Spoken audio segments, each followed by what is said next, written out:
Hello students, welcome to the lecture number 2 of equivalent mass and gram equivalent. So up to now we have discussed the simple definition and basic question based on equivalent mass. Now we'll gear up and we'll increase the level of question and we'll solve the important question as well as the gram equivalent concept in this particular video. ठीक है बच्चों, तो चलिए आइए देखते हैं. अभी last lecture में हमने डेफिनेशन सीखा था, आपने भी सीखा था कि भाई इक्विवेलेंट मास किसे कहते हैं, हमने डेफिनेशन सीखा था. तो अभी कोई भी हाइड्रोजन डिस्प्लेसमेंट मेथड है, अभी कोई भी रिएक्शन है जिसमें हाइड्रोजन डिस्प्लेस होता है, तो मैं इसका ही आपको फॉर्मूला बता देता हूं. हाइड्रोजन डिस्प्लेस्ड मेथड, उसमें आप कैसे इक्विवेलेंट मास फाइंड करोगे. तो इसे याद रखना, इक्विवेलेंट मास, देखो अभी कोई भी रिएक्शन के अंदर हमेशा याद रखना, कोई भी रिएक्शन के अंदर हाइड्रोजन का डिस्प्लेस हो रहा है, मेटल के साथ रिएक्शन है, तो इक्विवेलेंट मास ऑफ मेटल करेंगे, उसमें क्या करेंगे, तो हमेशा याद रखना मास ऑफ मेटल. आप हमेशा याद रखना हम किसके बारे में बात कर रहे हैं, hydrogen displacement method. It means क्या, कोई रिएक्शन के अंदर अगर हाइड्रोजन का डिस्प्लेसमेंट हो रहा है, एक जगह से दूसरी जगह पे जा रहा है, डिस्प्लेस कर रहा है, ठीक है, तो उसमें क्या करेंगे, equivalent mass of metal is equal to mass of metal upon mass of hydrogen displaced, mass of hydrogen displaced into 1.008. ये फॉर्मूला आपको यूज करना है. इसके ऊपर से भी न्यूमेरिकल्स देखेंगे, आपके लिए बहुत इजी हो जाएगा.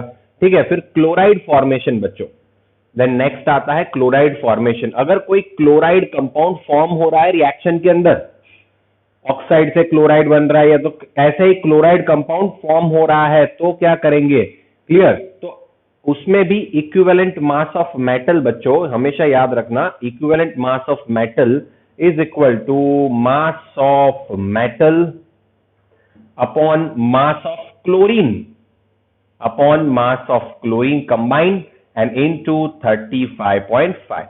ऐसे ही बच्चों क्लोरीन है, अभी कोई ऑक्सीजन है, तो क्या करेंगे, ठीक है, तो हम देखेंगे ऑक्साइड फॉर्मेशन मेथड. अगर कोई ऑक्साइड फॉर्म हो रहा है तो ऑक्साइड फॉर्मेशन मेथड बहुत ही इजी है, क्लियर. तो उसमें भी क्या करेंगे, कंसेप्ट तो यही रहेगा हमारा, equivalent mass of metal is equal to, हम देखेंगे क्या बच्चों, mass of metal upon mass of oxygen combined, mass of oxygen combined and into 8. Clear, ये पहले जो हमने स्टार्टिंग में डेफिनेशन दिया था उसके ऊपर से ये क्वेश्चन निकाले गए हैं. आओ देखते हैं इसके ऊपर से कैसे क्वेश्चंस आते हैं एंड कैसे क्वेश्चन सॉल्व करते हैं. बट पहले आप इसका एक स्क्रीनशॉट ले लीजिए बच्चों, तो आपको ये कंसेप्ट पूरा क्लियर हो जाएगा. पहले इसका स्क्रीनशॉट ले लीजिए, फिर हम आगे बढ़ते हैं. Students, so let's see the numericals based on the above formulas. So first question is, here 74.5 gram of metallic chloride contains 35.5 gram of chlorine. So the equivalent mass of metal is, so metallic chloride, so chloride formation is there, you have to find out equivalent mass of metal. So apply the formula. What was our formula? That equivalent mass of metal is equal to what, my dear friend? Mass of metal upon mass of chlorine only and into 35.5. This was our formula. So your equivalent mass you have to find out. Now mass of metal is not given. Here 35.5 gram chlorine is given, yes, into here 35.5. But here this 74.5 gram metallic chloride, it means it is a mixture of metal plus chloride has mass 74.5. From that chlorine is 35.5. So how much metal will be there? There is simple thing that 74.5 minus 35.5 जितना metal होगा, तो ये जो भी आएगा आपका, इतना आपका इक्विवेलेंट मास बनेगा बच्चों. ठीक है, इतना आपका इक्विवेलेंट मास होगा. बहुत ही इजी क्वेश्चन है, क्लियर. ऐसे क्वेश्चंस पूछते हैं तो आप आराम से कर सकते हो. अभी देखिए दूसरा क्वेश्चन देखते हैं. 0.5 gram of metal on oxidation gives 0.79 gram of its oxide. एक मेटल है, तो मेटल का मास दिया गया है 0.5 ग्राम, उसका ऑक्सीडेशन होता है एंड मेटल ऑक्साइड का मास मिल रहा है उसको 0.79 ग्राम. तो इक्विवेलेंट मास फाइंड करना है। तो इसमें क्या बन रहा है बच्चों, आप आराम से कह सकते हो ऑक्साइड बन रहा है। तो ऑक्साइड फॉर्मेशन मेथड के लिए क्या था अपना फॉर्मूला, तो इक्विवेलेंट मास ऑफ मेटल होगा। तो क्या करेगा इक्विवेलेंट मास ऑफ मेटल, इसके लिए भी क्या फॉर्मूला था बच्चों, तो हम कह सकते हैं मास ऑफ मेटल अपॉन हमने क्या लिखा था, mass of oxygen combined into 8। तो मास ऑफ मेटल इधर दिया है तो यस कितना है 0.5 ग्राम अपॉन मास ऑफ ऑक्सीजन चाहिए, बट इधर तो क्या दिया है मास ऑफ ऑक्साइड दिया है, मेटल ऑक्साइड का मास है ये। तो इसको भी क्या कर देंगे 0.79 माइनस 0.5 करेंगे, उतना ऑक्सीजन का मास होगा बच्चों, एंड इनटू 8। तो ये हमारा आंसर होगा, इक्विवेलेंट मास ऑफ मेटल होगा ये। क्लियर बच्चों। तो ऐसे क्वेश्चंस बहुत इजी होते हैं, ऐसे क्वेश्चंस आते हैं, इसका स्क्रीनशॉट ले लो, फिर आगे एक अलग मैथड है उसको सॉल्व करते हैं। फटाफट से इसका स्क्रीनशॉट ले लो बच्चों, ठीक है, फिर आगे वाली मेथड हम सॉल्व करते हैं। Okay done. चलिए तो अभी आगे जाते हैं। अभी मेटल डिस्प्लेसमेंट, ये तो फिर ऑक्साइड ये था बराबर, हाइड्रोजन डिस्प्लेसमेंट देखा, ये देखा। अभी हम देखते हैं मेटल डिस्प्लेसमेंट, एक मेटल भी डिस्प्लेस हो जाता है। तो हमेशा याद रखना ये भी एक इंपॉर्टेंट फॉर्मूला है, इससे भी बहुत सारे क्वेश्चन सॉल्व हो जाएंगे। मेटल डिस्प्लेसमेंट मेथड में अगर मेटल डिस्प्लेस होता है, एक मेटल से दूसरा मेटल M1 से सीधा M2 में कन्वर्ट हो जाता है। इट मींस अगर आपको ऐसा पूछ रहे हैं कि कोई ZnSO4 था तो ZnSO4 CuSO4 में कन्वर्ट हो गया, तो आप देख सकते हो तो इधर मेटल चेंज हुआ, Zn की जगह पे क्या आ गया, Cu आ गया। तो ऐसे में आपको एक ही क्वेश्चन यूज करना है, इसको ही याद रखो, W1 upon W2 is equal to E1 upon E2। ये फॉर्मूला से आपके ये ट्रिक से सारे क्वेश्चन सॉल्व हो जाएंगे। W1 क्या है, अगर आप इसको 1 ले रहे हो तो इसका मास, W2 क्या है, इसका मास, E1 क्या है, equivalent mass of this, and E2 क्या है, equivalent mass of this. Clear. तो सारे क्वेश्चन क्या हो जाएंगे, सॉल्व हो जाएंगे। आइए एक क्वेश्चन देखते हैं इसके ऊपर से, तो आपको भी पता चल जाए। ओके तो इधर ऐसा क्वेश्चन है कि दैट 6.78 ग्राम ऑफ कॉपर, फिर से बता रहा हूं कितना ग्राम है, 6.78 gram of copper is displaced from copper sulphate solution, is displaced from copper sulfate solution, displaced from copper sulfate solution बच्चों, clear, by 7 gram of zinc, by 7 gram of zinc. ये zinc से आपने पता चल गया अभी डिस्प्लेस हो रहा है। Find the equivalent mass of copper, so you have to find out the equivalent mass. Okay, we have to find out what the equivalent mass of copper. इधर हमें Zn का इक्विवेलेंट मास दिया गया है, Zn का इक्विवेलेंट मास है बच्चों 32.5, Zn का कितना है 32.5 है।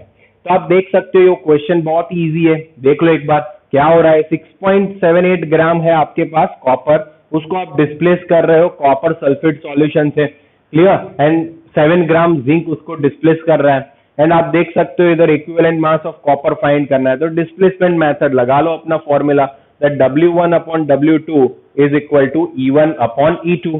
तो W1 अगर कॉपर को ले रहे हैं तो 6.78 लेंगे, W2 जिंक को ले रहे हैं तो ये, तो E1 क्या आएगा, कॉपर का इक्विवेलेंट मास फाइंड करना है, E2 जिंक का इक्विवेलेंट मास आपको दिया गया है 32.5 बच्चों, ठीक है। तो आपको सीधा E1 मिल जाएगा, कितना मिलेगा 6.78 into 32.5 एंड डिवाइड बाय 7, तो इतना आपका इक्विवेलेंट मास होगा कॉपर का। बच्चों समझ गए। तो मेटल डिस्प्लेसमेंट मेथड भी आपको याद रखना पड़ेगा एंड ऐसे क्वेश्चंस भी आएंगे, ठीक है। इसका फटाफट से स्क्रीनशॉट ले लो, फिर एक दूसरा फॉर्मूला देखते हैं कि students, so now there is also another formula for volatile chloride formation बच्चों, क्लियर। ये भी आपको याद रखना पड़ेगा, valency of element is equal to molecular mass upon equivalent mass of chloride. ये क्लोराइड है, क्लोराइड मींस M और Cl दोनों आ गए, clear. Chloride means equivalent mass of chloride है। तो हम मैंने बताया था आपको molecular mass is equal to क्या होता है, 2 इंटू वेपर डेंसिटी। तो क्या मैं लिख सकता हूँ molecular mass is equal to 2 into vapour density upon equivalent mass of chloride है तो equivalent mass of metal plus equivalent mass of chlorine. तो क्लोरीन का इक्विवेलेंट मास कितना आता है 35.5, इतना हमें पता है, ठीक है। तो हमें वैलेंसी पता चल सकती है, वैलेंसी पता चल जाएगा तो हम सारी चीजें फाइंड कर सकते हैं। आइए एक क्वेश्चन देखते हैं तो आपका कंसेप्ट और ज्यादा क्लियर होगा, ठीक है। तो इधर क्वेश्चन में क्या दिया गया है कि 1 gram of chlorine was found to contain 0.42 gram of chlorine, तो 1 ग्राम ऑफ क्लोराइड, सॉरी, तो मेटल क्लोराइड जो है MCl में अभी लिख रहा हूं क्योंकि फॉर्मूला तो पता नहीं है हमें, तो 1 ग्राम है मेटल क्लोराइड, उसमें से 0.42 ग्राम क्या है, is a mass of chlorine. Clear? Vapour density इसकी दी गई है, वो दिया गया है 85, तो हमें उसका मॉलिक्यूलर फॉर्मूला फाइंड करना है। ओके, तो मॉलिक्यूलर फॉर्मूला के लिए दोस्तों क्या चाहिए, वैलेंसी चाहिए। क्या चाहिए, वैलेंसी, तो हम सीधा वैलेंसी वाला फॉर्मूला लगाएंगे इधर ऊपर। वैलेंसी इज इक्वल टू क्या, 2 into vapour density into equivalent mass of M plus 35.5, तो वैलेंसी इज इक्वल टू, चलिए लगा दे, 2 इंटू वेपर डेंसिटी कितना दिया, 85 अपॉन इक्विवेलेंट मास, तो अभी इधर इक्विवेलेंट मास ऑफ मेटल नहीं दिया है, ये 35.5 तो है हमारे पास।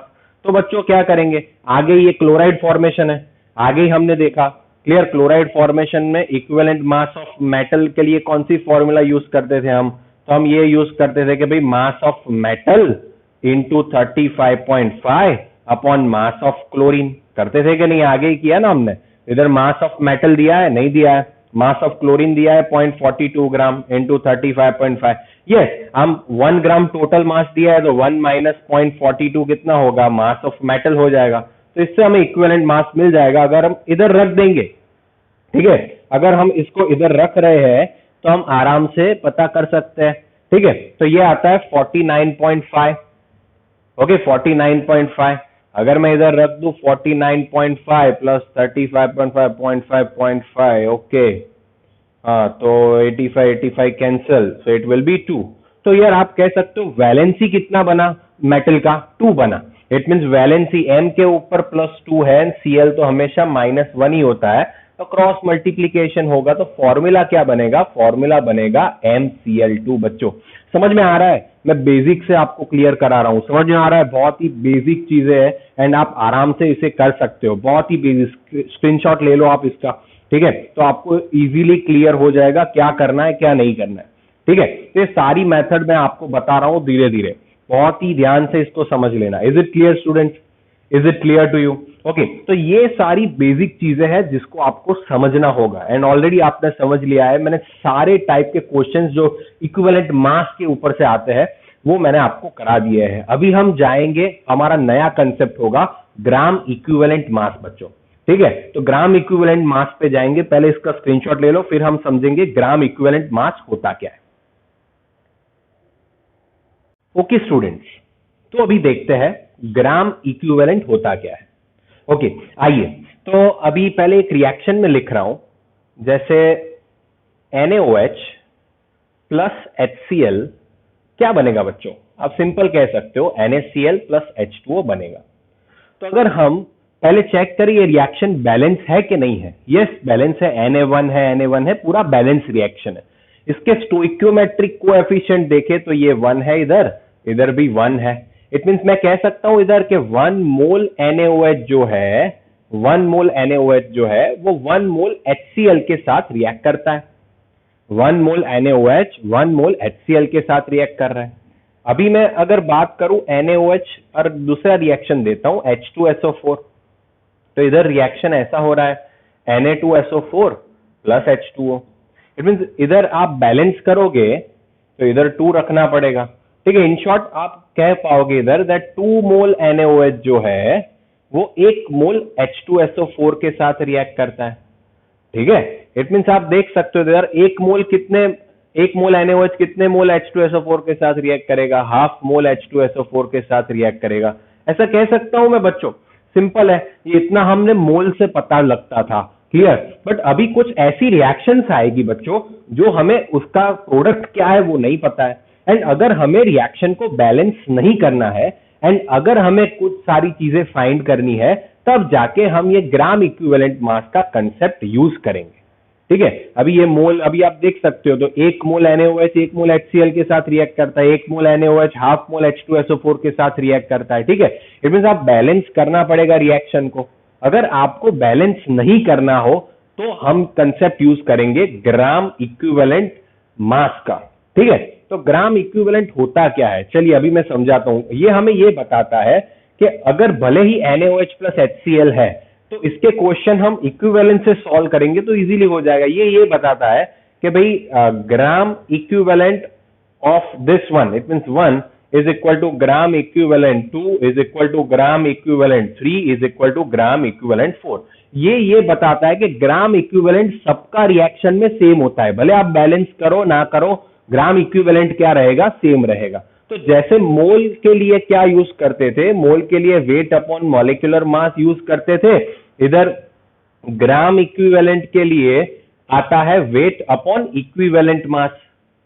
क्या आता है ग्राम इक्विवेलेंट के लिए फॉर्मूला, वेट अपॉन इक्विवेलेंट मास आता है. जैसे वेट अपॉन मॉलिक्यूलर मास था मोल के लिए, तो gram equivalent is equal to क्या आएगा, वेट अपॉन इक्विवेलेंट मास.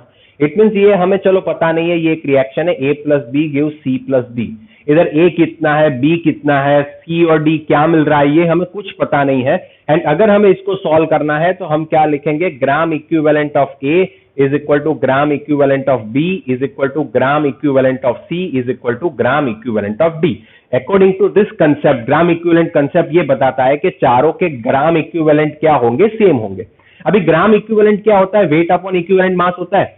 तो क्या मैं लिख सकता हूं that wait upon equivalent mass of A is equal to weight upon equivalent mass of B is equal to weight upon equivalent mass of C is equal to weight upon equivalent mass of D. तो ये सारी चीजें क्या होंगी, equal होंगी. तो बहुत सारे क्वेश्चन आप इजीली फटाफट से कर सकते हो इधर. ठीक है, आपको मोल फाइंड नहीं करना पड़ेगा, बैलेंस नहीं करना पड़ेगा. स्टोइकियोमेट्री के भी बहुत सारे क्वेश्चन है, वो इससे सॉल्व हो जाएंगे बच्चों. ठीक है, वेट अपॉन इक्विवेलेंट मास होता है. अभी आगे ही हमने पढ़ा बच्चों कि equivalent mass is equal to क्या होता है, आगे तो पढ़ा ना हमने. तो वो क्या होता है, molecular mass upon n factor. बता दूं n factor. N factor means क्या आएगा, चेंज इन ऑक्सीडेशन नंबर भी कह सकते हैं, फिर नंबर ऑफ H प्लस को भी कह सकते हैं, नंबर ऑफ OH माइनस को भी कह सकते हैं, चार्ज ऑन कैट आयन और एन आयन को भी. इट मींस मैंने एन फैक्टर लगा दिया. ठीक है, तो equivalent mass is equal to molecular mass upon n factor. तो आइए लगाते हैं. तो ग्राम इक्विवेलेंट का फॉर्मूला क्या बनेगा दोस्तों, तो आप कह सकते हो वेट अपॉन, अभी इक्विवेलेंट मास की जगह पे मैं ये लगा रहा हूं, तो क्या होगा, molecular mass upon n factor. तो ये तो ऊपर चला जाएगा, तो क्या बनेगा दोस्तों, weight upon molecular mass into n factor. कुछ याद आया, कुछ याद आया. वेट अपॉन मॉलिक्यूलर मास को क्या कहते हैं बच्चों, मोल कहते हैं, हम मोल कहते हैं. तो मोल इनटू एन फैक्टर, मोल इनटू क्या कहते हैं बच्चों, एन फैक्टर. तो ग्राम इक्विवेलेंट मास का दूसरा भी फॉर्मूला ये है, mole into n factor. Is it clear to you, is it clear, क्या होगा, मोल इनटू एन फैक्टर. इसके जब क्वेश्चन सॉल्व करेंगे तब आपको बहुत ही इजी लगेगा. इसके क्वेश्चंस करते हैं, बट पहले ये समझ लो मोल इनटू एन फैक्टर है. अभी मोल जो है तो उसमें हम हमारा मोलारिटी का भी कंसेप्ट ले सकते हैं. पता है ना, मोलारिटी इज इक्वल टू क्या था, मोल पर लीटर था. क्लियर, तो मोल इज इक्वल टू क्या होता है, mv होता है मोलारिटी इंटू वॉल्यूम. क्लियर, तो हम ये भी लिख सकते हैं m1v1 इंटू एन फैक्टर बराबर. ओके, तो gram equivalent is equal to क्या बनेगा दोस्तों, समझ में आ रहा है. बहुत सारे फॉर्मूलाज बन सकते हैं. m1v1 इंटू एन फैक्टर बना, पता चला ना, मोल की जगह मोलारिटी मोल पर लीटर हमने ऑलरेडी पढ़ लिया है, तो उसका हमने फॉर्मूला बना दिया m1v1 इंटू एन फैक्टर. ठीक है, तो अगर ये चलो अभी एक क्वेश्चन बताता हूं मैं, तो आपको पता चलेगा. बहुत ही ध्यान से समझ लेना. अभी मान लो NaOH है, वो H2SO4 के साथ रिएक्ट कर रहा है एंड बना रहा है Na2SO4 एंड प्लस H2O, ये बना रहा है. ठीक है, अभी हमें समझना ये है, आपको ऐसा पूछा है, बहुत ही ध्यान से समझ लेना.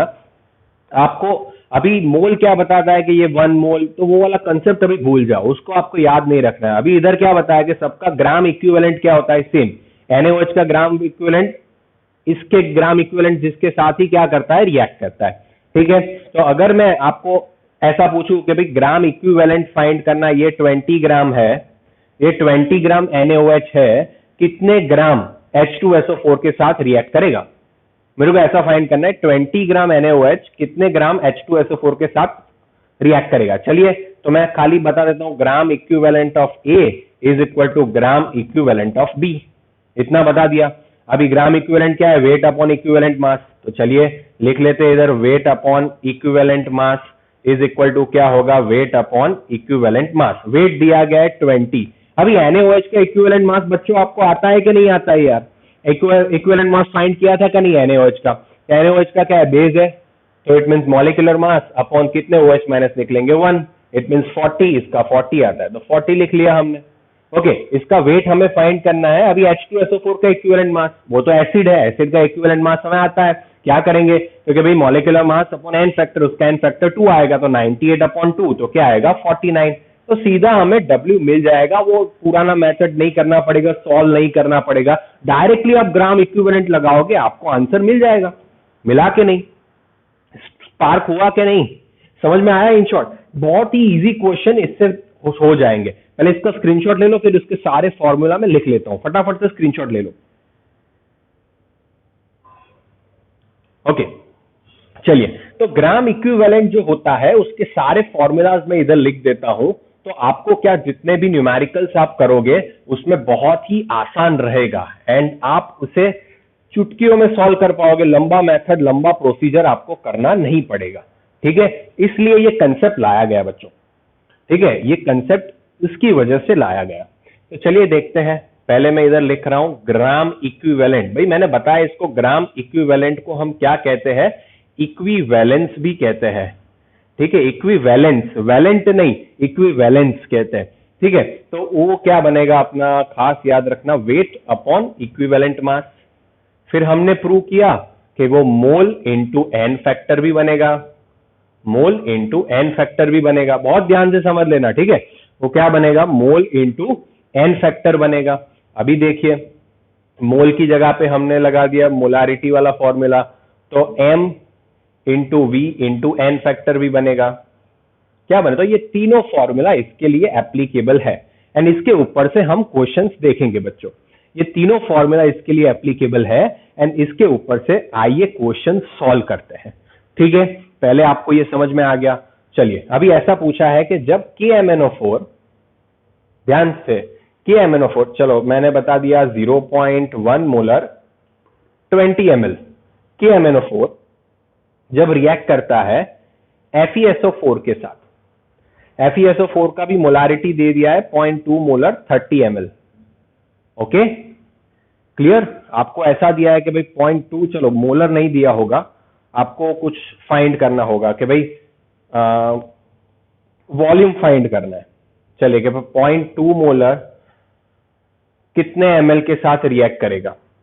0.1 molar 20 ml KMnO4 0.2 molar FeSO4 के कितने ml के साथ रिएक्ट करेगा?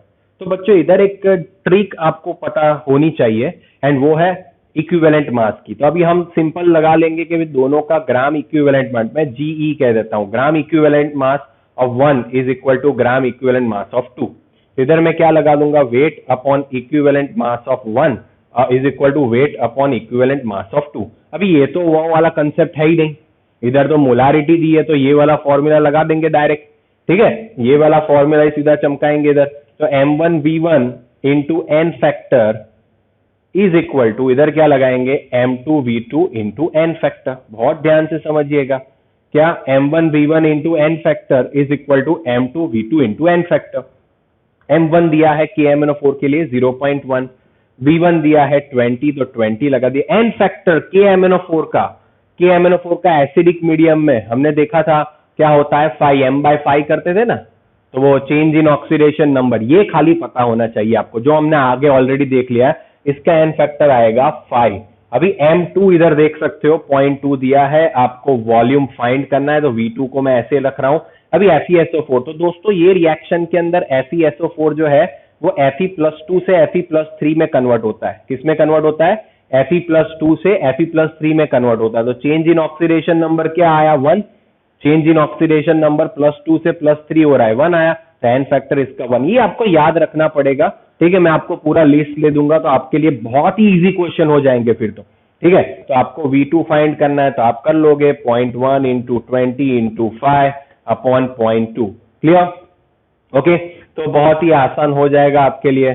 तो 50 ml आपका आंसर आ जाएगा। बहुत ही, आपको रिएक्शन भी नहीं पता है, बट आपको क्या पता होना चाहिए बच्चों, एन फैक्टर पता होना चाहिए। तो आप कोई भी क्वेश्चन, कोई भी हार्ड क्वेश्चन है, उसे भी सॉल्व कर सकते हो ग्राम इक्विवेलेंट के कंसेप्ट से, ठीक है बच्चों? तो ये एक शॉर्ट मेथड आप कह सकते हो ग्राम इक्विवेलेंट से। फटाफट से स्क्रीनशॉट ले लो, फिर आगे निकलते हैं। ओके स्टूडेंट्स, सो अभी आइए देखते हैं ग्राम इक्विवेलेंट मास से कैसे इजी क्वेश्चन को बना देता है। ठीक है, तो आपको मैंने एन फैक्टर दे दिया है, खाली एन फैक्टर पे ध्यान दीजिए। MnO4 माइनस के MnO4, इट मीन इसके आगे कुछ भी लिखाओ, के लगाओ, कुछ भी लगाओ, MnO4 माइनस है, एसिडिक मीडियम में 5, बेसिक मीडियम में आपको पता है क्या होता है 1, एंड न्यूट्रल मीडियम में क्या होता है 3। तो ये बेसिक मीडियम, ये न्यूट्रल मीडियम। C2O4 जिसे ऑक्सलेट कहा जाता है, क्या कहा जाता है? ऑक्सलेट। मैं इधर लिख देता हूं, ऑक्सलेट कभी भी आता है तो उसका एन फैक्टर 2 ही होता है, हमेशा याद रखो। Cu2S उसका एन फैक्टर 8 होता है। Cr2O7 डाइक्रोमेट, कभी भी आप वर्ड सुनो डाइक्रोमेट, तो हमने तो इसका देखा एसिडिक मीडियम में, आगे इसको भी सॉल्व किया है जैसे MnO4 माइनस को सॉल्व किया था। ओके, ऑक्सलेट को भी हमने सॉल्व किया था, CO2 बनता है 2 लाए थे। अगर आपने आगे वाला वीडियो देखा होगा आप आराम से कर पाओगे। ओके, ये भी ये FeC2O4 है, फेरस ऑक्सलेट, तो इसमें खाली चेंज होगा, ये सिंपल ऑक्सलेट है, ये फेरस ऑक्सलेट है, इसे याद रखना। ठीक है, ये इंपॉर्टेंट है, फेरस ऑक्सलेट, उसमें 3 आएगा, एंड FeSO4 होगा तो 1 आएगा। क्लियर, ये इसका एन फैक्टर। आइए इसके क्वेश्चन देखते हैं। फर्स्ट क्वेश्चन इसके ऊपर से देखते हैं, what volume of 0.2 molar K2Cr2O7 is required to oxidize 50 ml of 0.3 molar Na2C2O4।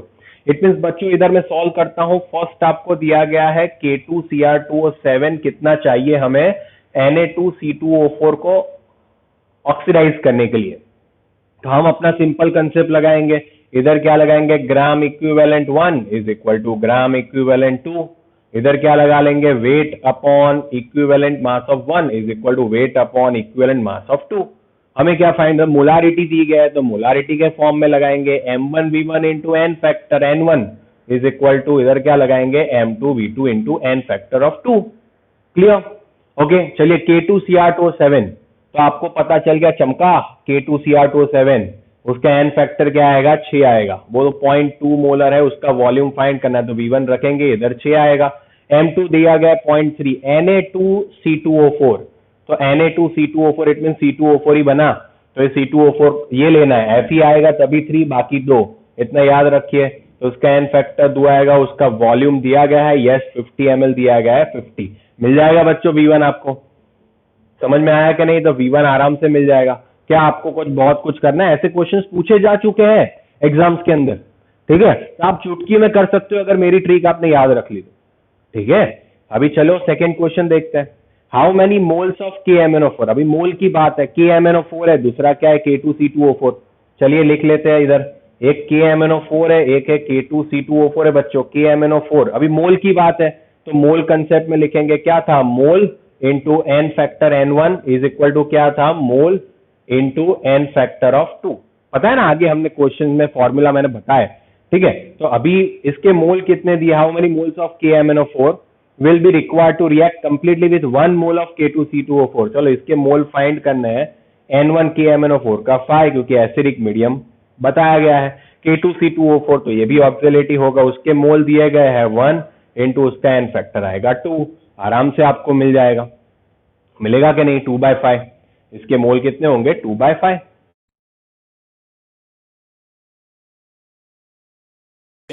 बच्चों ओके, नेक्स्ट क्वेश्चन देखते हैं। What volume of 0.1 molar KMnO4 is required to oxidise 100 ml 0.3 molar. तो बच्चों ये भी आगे वाला ही केस है, क्या आप कर सकते हो? इधर इसको भी आप आराम से सॉल्व कर सकते हो। कैसे कर सकते होगे? KMnO4 एंड FeC2O4 है, खाली FeC2O4 का एन फैक्टर आएगा 3। बच्चों आराम से कर लोगे, यही मेथड है। समझ में आया बच्चों? तो मैंने आपके लिए जितने भी पॉसिबल क्वेश्चंस थे वो सारे मैं लेके आया, एंड मैंने पूरा इक्विवेलेंट मास को कुरेद के रख दिया है, एंड होप आप सभी को पूरा कंसेप्ट क्लियर हो गया होगा इक्विवेलेंट मास का। जितने भी क्वेश्चंस आपके पास है इक्विवेलेंट मास के, आपने होप उसे बहुत ही आराम से उसको सॉल्व कर दिया होगा। ओके, एंड आप कोई भी प्रैक्टिस करिए। अगर आपको कोई भी क्वेश्चन नहीं आता कमेंट में लिखिए, हम सॉल्व करेंगे। बट बच्चों प्रैक्टिस जरूरी है इक्विवेलेंट मास के लिए, एंड मैंने इधर जो भी बताया उससे पूरा का पूरा इक्विवेलेंट मास आपका क्लियर हो गया होगा। अगर हो गया है तो वीडियो को लाइक करिए, press the like button, share and subscribe with your friends. Okay, hope this video will be very helpful to you, and you have understood all the things related to the equivalent mass. Okay, wish you good luck for the equivalent mass. Thank you so much.